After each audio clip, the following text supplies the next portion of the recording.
Yang ada, yang kita dengar, saya bisa memadamkan neraka jahanam. Kalau ini sulit Anda pahami, karena pemahaman Anda sangat terbatas tentang syariat Nabi Shallallahu Alaihi Wasallam, Anda perlu tanya. Jangan Anda langsung memvonis orang-orang saleh. Anda akan malu dan Anda dicap sebagai orang yang kurang ajar sama aulia. Anda nggak paham kok langsung memvonis. Suudzon itu namanya. Meninggallah Habib Abu Bakar, gempar satu kota Adan. Siapa yang nggak kenal Habib Abu Bakar? Di Adan tuh ada museum susu, masih ada. Habib Abu Bakar tuh waktu masuk Adan ditantang. Kalau engkau benar orang soleh wali mau masuk sini, turunin hujan susu dulu. Habib Bakar tuh terkenal di kota Adan. Dia waktu mau masuk Adan doa, ya sama subil laban walad Abdullah dakhala Adan. Kayak langit turunin hujan susu, anak Abdullah mau masuk Adan. Karamahnya tuh hebatnya. Serah, ente nggak percaya di Adan ada museumnya, ada susunya sampai sekarang. Nggak bisa diminum lagi susu dari tahun kapan. Dia nulis wasiat minta dimandiin jenazah sama orang kaya raya. Pas dibaca wasiatnya bingung orang kaya. Ini orang kaya kagak ngaji, kagak apa, gimana mandiin jenazah? Gimana mandiin jenazah? Bingung, semua orang bingung gimana. Yang paling bingung si orang kaya ini, saya disuruh mandiin jenazah Habib Bakar, apa nggak salah ini? Tahu-tahu tanya-tanya, teliti-teliti, Habib Bakar punya urusan apa waktu dipersiapkan jenazahnya? Habib Bakar punya utang sama satu orang, berapa? 50.000. Oh, saya baru tahu, kata dia. Jadi makna dari wasiat Habib Bakar mandiin jenazah, bukan mandiin jenazah secara nampak, tapi mandiin jenazah, mandiin utangnya, bayarin.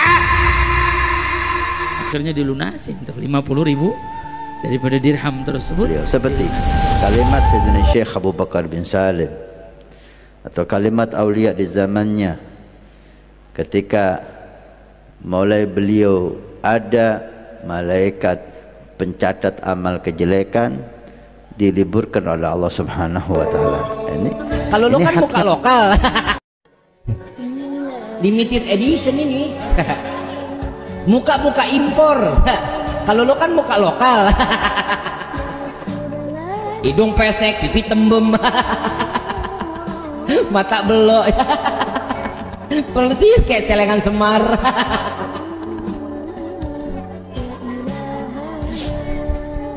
Terusin nggak? Terusin nggak? Yang mana nih? Celengan Semar. Itu di Zambal itu pemakaman terbatas, sehingga kebetulan jadi kalau orang sudah lama dimakamkan itu digali kuburannya ditimpa dengan jenazah mayat yang lain. Nah ini ada satu orang meninggal dunia, oh tempatnya terbatas, kebetulan gilirannya makamnya Habib Musyayikh untuk ditempati oleh mayat yang lain.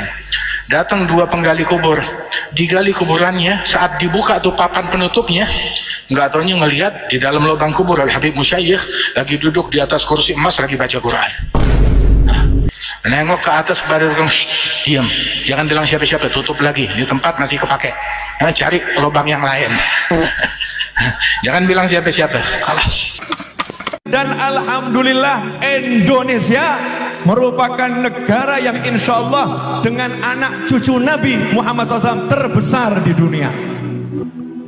Gak ada yang lebih banyak di Indonesia terbesar di dunia. Bangsa ini akan aman, bangsa ini akan sejahtera, bangsa ini akan makmur selama anak cucu Nabi Muhammad SAW tidak diganggu, tidak diusik, dimuliakan, dicintai, disayangi. Karena apa? Ada doa dari kakeknya, pemimpin kita semua, baginda Muhammad Sallallahu Alaihi Wasallam.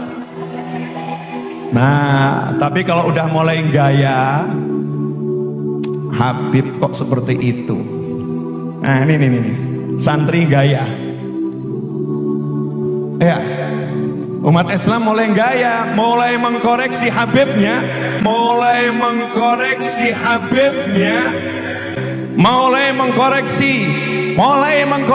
ulama-ulama dari anak cucu Nabi Muhammad SAW. Orang yang seperti itu mirip dengan iblis. Orang yang seperti itu mirip dengan iblis.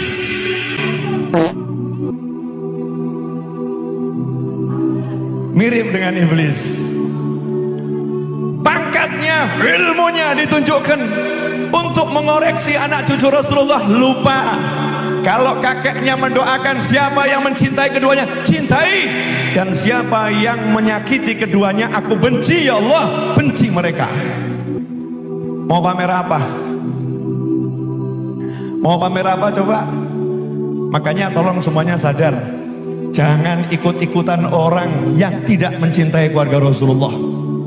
Kadang gara-gara pangkat, gara-gara jabatan, gara-gara kedudukan, gara-gara harta, gara-gara ilmu, kita lupa ajaran para kiai, lupa ajaran para ulama. Bagaimanapun anak cucu Nabi, jangan komentar, cintai, selesai. Jangan komentar, cintai, selesai. Itu tugas umat. Gara-gara macam-macam jadi lupa. Gara-gara macam-macam jadi merasa punya sesuatu. Kemudian dia berani menghakimi anak cucu Nabi Muhammad SAW. Dan jangan macam-macam dengan semua yang dicintai Rasulullah. Al-ulama warathatul anbiya. Kalau namanya kiai cinta sama Habib, kalau namanya kiai cinta sama Habib, maka kata Rasul, Salman minna ahlal bait. Salman itu orang Persia, orang biasa. Sama Nabi dibilang itu keluarga saya, itu ahlul bait saya. Kenapa? Karena Salman sangat cinta kepada keluarga Nabi Muhammad sallallahu alaihi wasallam. Kalau kiai cinta keluarga Nabi, sama Nabi langsung dimasukkan, engkau keluargaku. Enak atau? Makanya jangan ngaku-ngaku jadi Habib, kurang kerjaan. Nggak perlu ngaku jadi Habib. Ya, cukup jadi orang yang cinta Habib. Cukup jadi orang yang cinta Habib. Nanti otomatis udah jadi Habib dalam pandangan Nabi Muhammad SAW. Meskipun nasabnya bukan Habib. Meskipun nasabnya bukan Habib. Jelas? Mohon maaf, ilmu yang satu ini sudah tidak banyak yang nyampaikan. Kalau kiai dulu disampaikan, digandeng anaknya, Habib Ambungen. Habib Ambungen. Berkah dunia akhirat, cintai Habib. Itu kiai dulu begitu.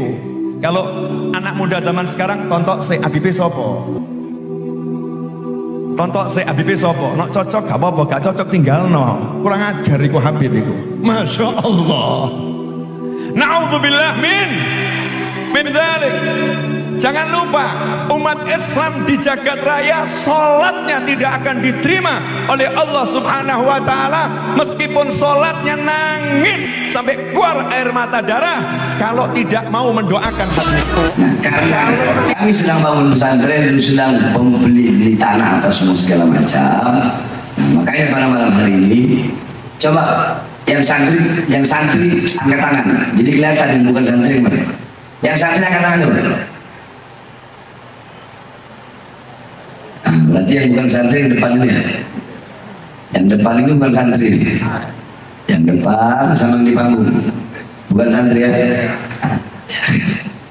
Alas, yang santri. Ini sorban anak pakai dakwah selama sekitar 13 tahun. Bahkan dalam penjara. Nah, ini mau anak lelang untuk pembangunan pesantren. Mau anak lelang. Nah, selain santri yang ada di depan sini sampai ada di depan mana? Siapa yang mau beli uangnya buat pondok pesantren? Anak buka mulai 10 juta. Siapa?